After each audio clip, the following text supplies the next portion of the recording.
Hey, my friends. Welcome to the Dallas Daily Show. We have been talking about shifting your beliefs and your behaviors this entire week. So we're going to continue today with part 3 from the Neighborhood Loan Studio here in St. Louis, Missouri. Let's get into it. All right, on Monday, we talked about this idea that in order to begin to shift our old beliefs, our old behaviors, the first thing we have to do is we have to recognize old patterns. We have to begin to see places where we have lived out the same pattern over and over and over again, spiritually, physically, relationally, emotionally, professionally, financially, right?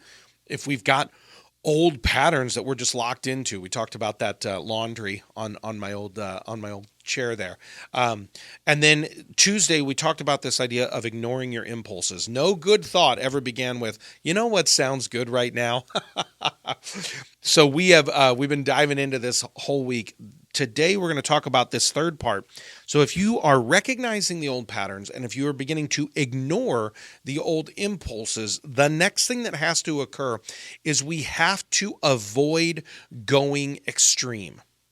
We have to avoid going extreme right out the gate. I am one of these people who historically, my wife actually used to nickname me Mr. Extreme, because if I was jumping into like a new diet, or if I was jumping into a new book, or if I was jumping into a new habit or behavior, or had bought a new program to learn to add to my coaching skills, if I had done any of that, it was like 2 feet in, deep end, Dallas dives. Like even when the side of the pool said, do not dive, I was like, nah, forget it. We'll shallow dive, but we're still going in 2 feet. We're going as deep as we possibly can. So she always joked that I was Mr. Extreme. There was also, I had a conversation with my CrossFit coach a couple years ago, and one of our nutritionists there, that was Coach Kelsey, Coach G. We had this conversation that there are 2 types of personalities. There are the abstainers and there are the moderators. Or can I say it like this? There are the people who go extreme. It's either all the way on or all the way off, right? Or there are the people who are just more moderate in their lifestyle of like, oh, a little bit here, a little bit there. My wife has always historically been more of a moderator, where it's like she wants something crappy to eat. She'll eat a little bit, but she makes sure to, do the extra vegetables with it, right? Versus me, I'm the kind of guy who I'm like, no, I'm going to eat really healthy and I got to clean up the gut really quickly. So I'm going full force into drinking the apple cider vinegar water and lemon water. I'm going to get the gut biome back in place. Heck yeah, now it's time for cruciferous vegetables. This was me. And I'll tell you this story. Y'all, have you ever eaten too many Brussels sprouts at one sitting? Taylor, have you ever eaten too many Brussels sprouts? Do you like Brussels sprouts? See, this is why we're getting a microphone on her next week. All right, first of all, I got to show you some recipes for Brussels sprouts because they're one of my favorite vegetables now. However, that cruciferous vegetable can crucify your gut if you eat too many of them. And I happened to find this great recipe on Brussels sprouts. And we made a little bit too extra, and I ate a bunch that night. And then for lunch the next day, I was like batting clean up. And dinner the next night, I was batting clean up. And I paid the price. Now, if you've ever eaten, this is a weird conversation to be talking about on the pod, but if you've ever eaten too many, if you've ever gone overboard on a cruciferous vegetable, you will pay the price. And by that, I mean, you're going to get bloated, you're going to get gassy, and it's going to get gnarly real fast. And yeah, I just may have done a trumpet impression, and that's okay. Brussels. All right. So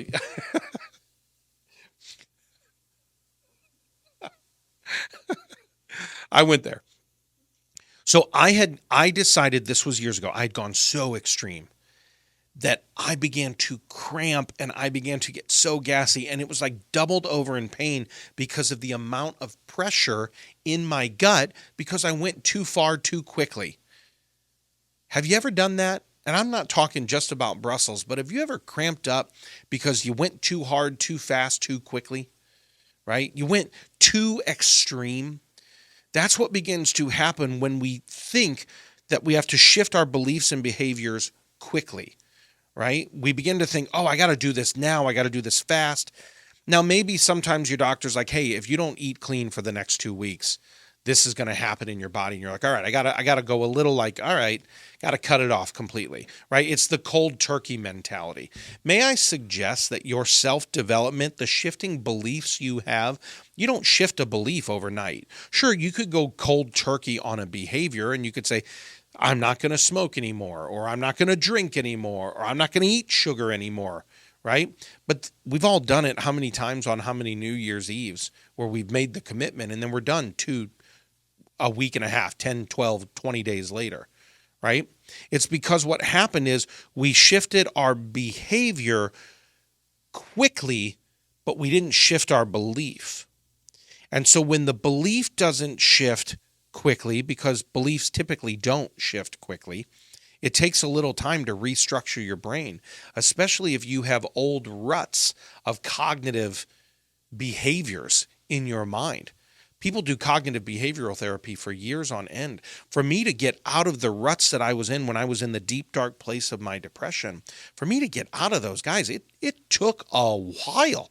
And yeah, I put an H on that word, while. It took a while, a whole lot of while. Because the beliefs don't change over time. Now, what we have to do is we have to begin to laugh at the old beliefs. We have to begin to go, why did I ever think that? That's ridiculous. All right, let's move on. The new future you, the new version of you that you're becoming laughs at the old beliefs. But in your present reality, if you try and go too extreme, you're going to end up a little cramped up. You're going to end up a little like, oh, getting a little gas between my beliefs and my behaviors. I'm trying. Willpower. You've heard me ask this before on the pod. I'm going to ask it again. The question we have to say is, when will power run out on your willpower? If you go too extreme and you bootstrap yourself up and you're like, yeah, all right, all these old beliefs and all these old behaviors are going to change instantaneously. Probably not. But they can change over time. So maybe you do have to shift a behavior quickly and say, I'm willing to go cold turkey on the behavior, but I understand that there is a mindset.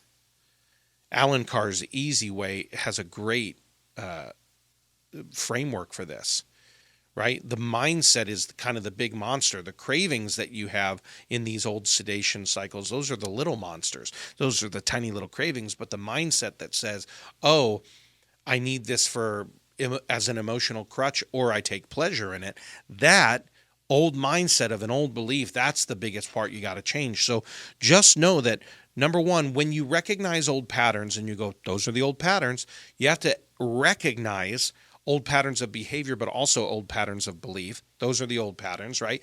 Then you have to ignore your impulses toward the old behavior and the old belief. And third, you have to just start becoming aware of, oh, there it is. There's the old behavior. What must I do to shift? Don't go extreme. Instead, just commit to the consistency of your personal transformation. Because motivation will excite you, inspiration will ignite you, but it is a commitment to consistency that will ultimately transform you. So enjoy the Brussels. Just don't go crazy on them when it comes to shifting everything so quickly that you end up imploding from it. Make sense? All right, that's all I got for you today. Tomorrow we're going to talk about part 4 of shifting your beliefs and behaviors. But in the meantime, my friends, go out there, have a championship day. Thanks for listening to my dad's podcast. For more tools, go to DallasDailyShow.com. Be sure to like, subscribe, and share. Thank you.